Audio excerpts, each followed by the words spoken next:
Deuteronomy 33. This is the blessing that Moses, the man of God, gave to the people of Israel before his death.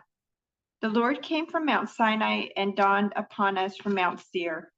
He shone forth from Mount Paran and came from Meribah Kadesh with flaming fire at his right hand. Indeed, he loves his people. All his holy ones are in his hands. They follow in his steps and accept his teaching. Moses gave us the Lord's instruction, the special possession of the people of Israel. The Lord became king in Israel when the leaders of the people assembled, when the tribes of Israel gathered as one. Moses said this about the tribe of Reuben. Let the tribe of Reuben live and not die out, though they are few in number. Moses said this about the tribe of Judah. O Lord, hear the cry of Judah and bring them together as a people. Give them strength to defend their cause. Help them against their enemies. Moses said this about the tribe of Levi. O Lord, you have given your Thummim and Urim, the sacred lots, to your faithful servants, the Levites. You put them to the test at Massa and struggled with them at the waters of Meribah. The Levites obeyed your word and guarded your covenant. They were more loyal to you than to their own parents. They ignored their relatives and did not acknowledge their own children. They teach your regulations to Jacob. They give your instructions to Israel.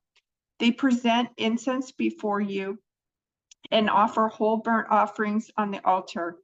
Bless the ministry of the Levites, O Lord, and accept all the work of their hands. Hit their enemies where it hurts the most. Strike down their foes so they never rise again. Moses said this about the tribe of Benjamin. The people of Benjamin are loved by the Lord and live in safety beside him. He surrounds them continuously and preserves them from every harm. Moses said this about the tribes of Joseph. May their land be blessed by the Lord with the precious gift of dew from the heavens and water from beneath the earth, with the rich fruit that grows in the sun and the rich harvest produced each month, with the finest crops of the ancient mountains and the abundance from the everlasting hills, with the best gifts of the earth and its bounty, and the favor of the one who appeared in the burning bush. May these blessings rest on Joseph's head, crowning the brow of the prince among his brothers. Joseph has the majesty of a young bull. He has the horns of a wild ox. He will gore distant nations, even to the ends of the earth. This is my blessing for the multitudes of Ephraim and the thousands of Manasseh. Moses said this about the tribes of Zebulun and Issachar.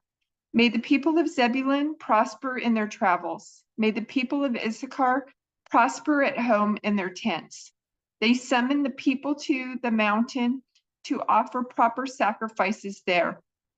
They benefit from the riches of the sea and the hidden treasures in the sand. Moses said this about the tribe of Gad. Blessed is the one who enlarges Gad's territory. Gad is poised there like a lion to tear off an arm or a head. The people of Gad took the best land for themselves. A leader's share was assigned to them. When the leaders of the people were assembled, they carried out the Lord's justice and obeyed his regulations for Israel. Moses said this about the tribe of Dan. Dan is a lion's cub leaping out from Bashan. Moses said this about the tribe of Naphtali. O Naphtali, you are rich in favor and full of the Lord's blessings. May you possess the west and the south. Moses said this about the tribe of Asher. May Asher be blessed above other sons. May he be esteemed by his brothers. May he bathe his feet in olive oil. May the bolts of your gates be of iron and bronze. May you be secure all your days. There is no one like the God of Israel. He rides across the heavens to help you, across the skies in majestic splendor. The eternal God is your refuge, and his everlasting arms are under you. He drives out the enemy before you. He cries out, destroy them. So Israel will live in safety, prospers Jacob in security, in a land of grain and new wine, while the heavens drop down dew How blessed you are, O Israel! Who else is like you, a people saved by the Lord? He is your protecting shield and your triumphant sword. Your enemies will cringe before you, and you will stomp on their backs. Then Moses went up to Mount Nebo from the plains of Moab and climbed Pisgah Peak, which is across from Jericho. And the Lord showed him the whole land from Gilead as far as Dan, all the land of Naphtali, the land of Ephraim and Manasseh, all the land of Judah, extending to the Mediterranean Sea, the Negev, the Jordan Valley, with Jericho, the city of palms, as far as Zoar. Then the Lord said to Moses, "This is the land I promised on oath to Abraham, Isaac, and Jacob when I said, I will give it to your descendants. I have now allowed you to see it with your own eyes, but you will not enter the land." So Moses, the servant of the Lord, died there in the land of Moab, just as the Lord had said. The Lord buried him in a valley near Beth Peor in Moab, but to this day no one knows the exact place. Moses was 120 years old when he died, yet his eyesight was clear, and he was as strong as ever. The people of Israel mourned for Moses on the plains of Moab for 30 days until the customary period of mourning was over. Now Joshua, son of Nun, was full of the spirit of wisdom, for Moses had laid his hands on him. So the people of Israel obeyed him, doing just as the Lord had commanded Moses. There has never been another prophet in Israel like Moses, whom the Lord knew face to face. The Lord sent him to perform all the miraculous signs and wonders in the land of Egypt against Pharaoh and all his servants and his entire land. With mighty power, Moses performed terrifying acts in the sight of all Israel. After the death of Moses, the Lord's servant, the Lord spoke to Joshua, son of Nun, Moses' assistant. He said, "Moses, my servant, is dead. Therefore, the time has come for you to lead these people, the Israelites, across the Jordan River into the land I am giving them. I promise you what I promised Moses. Wherever you set foot, you will be on land I have given you, from the Negev wilderness in the south to the Lebanon mountains in the north, from the Euphrates River in the east to the Mediterranean Sea in the west, including all the land of the Hittites. No one will be able to stand against you as long as you live, for I will be with you as I was with Moses. I will not fail you or abandon you. Be strong and courageous, for you are the one who will lead these people to possess all the land I swore to their ancestors I would give them. Be strong and very courageous. Be careful to obey all the instructions Moses gave you. Do not deviate from them, turning either to the right or to the left. Then you will be successful in everything you do. Study this book of instruction continually. Meditate on it day and night, so you will be sure to obey everything written in it. Only then will you prosper and succeed in all you do. This is my command: be strong and courageous. Do not be afraid or discouraged, for the Lord your God is with you wherever you go." Joshua then commanded the officers of Israel, "Go through the camp and tell the people to get their provisions ready. In 3 days you will cross the Jordan River and take possession of the land the Lord your God is giving you." Then Joshua called together the tribes of Reuben, Gad, and the half-tribe of Manasseh. He told them, "Remember what Moses, the servant of the Lord, commanded you. The Lord your God is giving you a place of rest. He has given you this land. Your wives, children, and livestock may remain here in the land Moses assigned to you on the east side of the Jordan River. But your strong warriors, fully armed, must lead the other tribes across the Jordan to help them conquer their territory. Stay with them until the Lord gives them rest, as he has given you rest, and until they too possess the land the Lord your God is giving them. Only then may you return and settle here on the east side of the Jordan River in the land that Moses, the servant of the Lord, assigned to you."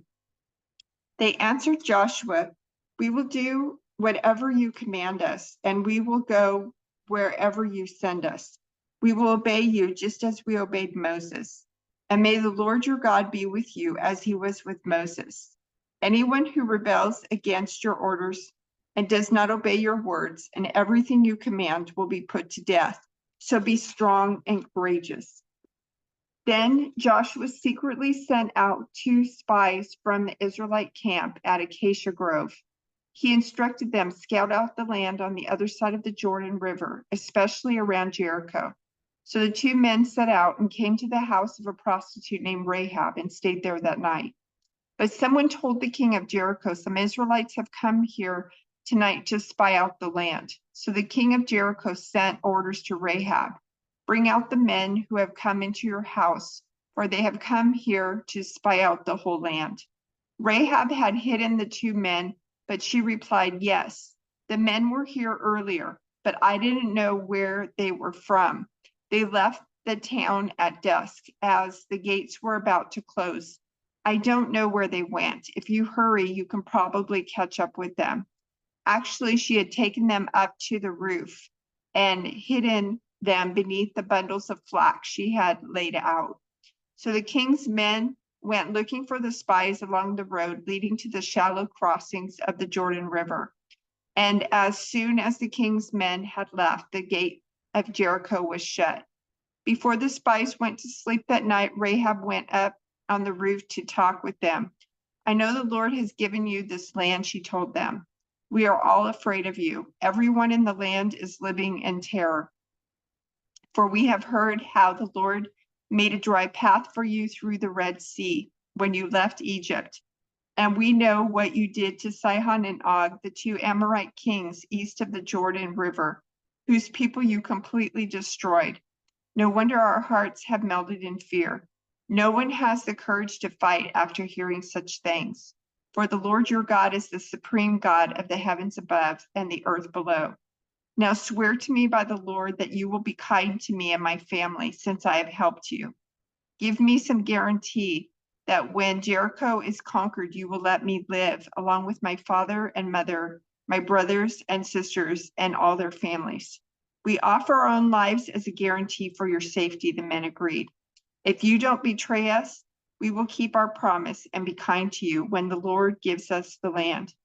Then, since Rahab's house was built into the town wall, she let them down by a rope through the window. Escape to the hill country, she told them. Hide there for 3 days from the men searching for you. Then when they have returned, you can go on your way.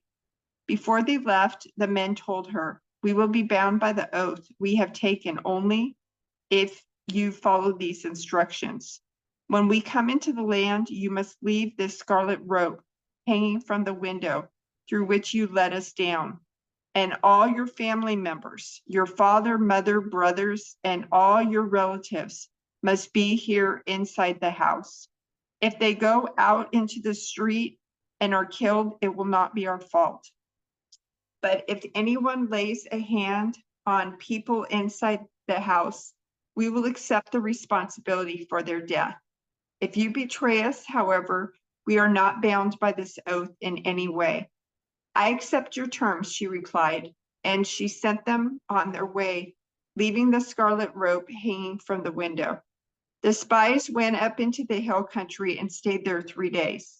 The men who were chasing them searched everywhere along the road, but they finally returned without success. Then the 2 spies came down from the hill country, crossed the Jordan River, and reported to Joshua all that had happened to them.